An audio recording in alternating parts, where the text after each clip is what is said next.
friends, today we're going to learn the 5th Mishnah in the 2nd chapter of Pirkei Avot, and here with me is Hillel. Hi friends! So Hillel, could you read us your Mishnah? Well, of course, Hillel would say, a foolish person cannot be afraid to sin. A person who has not studied cannot be careful about serving Hashem. A shy person cannot learn because he's too afraid to ask questions. And a person who loses his temper can't be a good teacher. A person who is always doing business can't become a scholar. And in a place where no one is leading, you should be the one to stand up and lead. Wow, Hillel, that's a really important Mishnah with some really great wisdom in there. Could you explain? Well, a person who didn't learn can't be afraid to sin. It's just like driving. If you don't know there's a speed limit, then how do you know you shouldn't pass a certain speed limit? That's such a good example. So you need to study in order to know also what is a sin and what not to do. Exactly. And a person who isn't learned doesn't know what the good things to do are either. So you need to learn also to know what to be afraid of, how not to sin, and also to know what good deeds to do. What about the next sentence about the shy person? How can you learn anything if you're shy?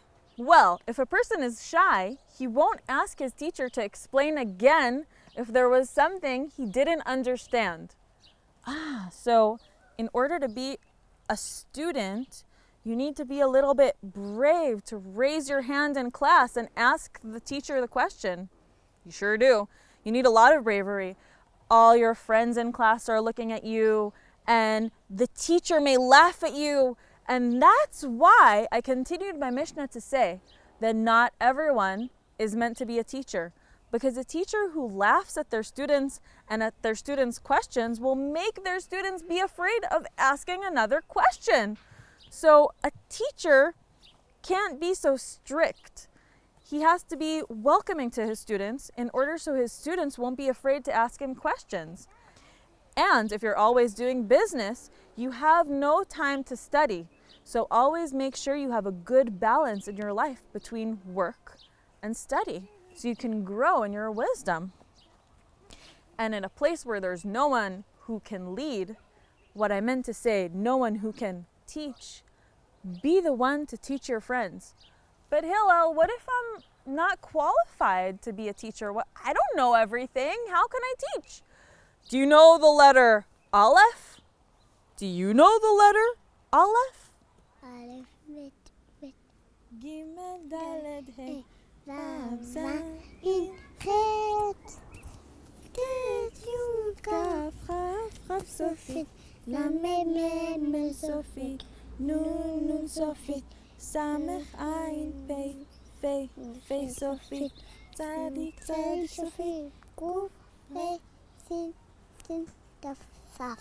Whoa, you know the whole Hebrew alphabet.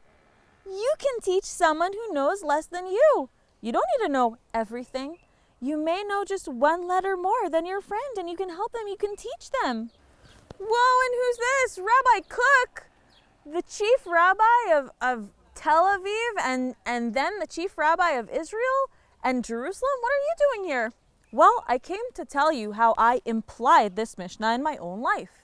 Every Purim, the children of Jerusalem would come to my house to bring me a mishloach manot. But instead of just accepting the mishloach manot, I would ask each child to also tell me a question that was bothering them. What, you wanted to hear questions of little kids? Yes, I wanted to know what's bothering the youth of today. I wanted to know what questions about life they have. But wouldn't they be embarrassed? You're such a big rabbi. Wouldn't they be embarrassed? Maybe their question is like stupid or small. Well, they knew I wasn't a strict teacher, and I wouldn't lose my temper at them. And that's why they weren't afraid to ask me the question. The teacher who's patient with his students will enable the students to not be afraid to ask him questions. Wow, Rabbi Kook, thank you. That's such a great example of how to imply that in our own life. Thank you so much for telling us that story. And thank you for learning the 5th Mishnah in the 2nd chapter of Pirkei Avot with us. Bye. Bye.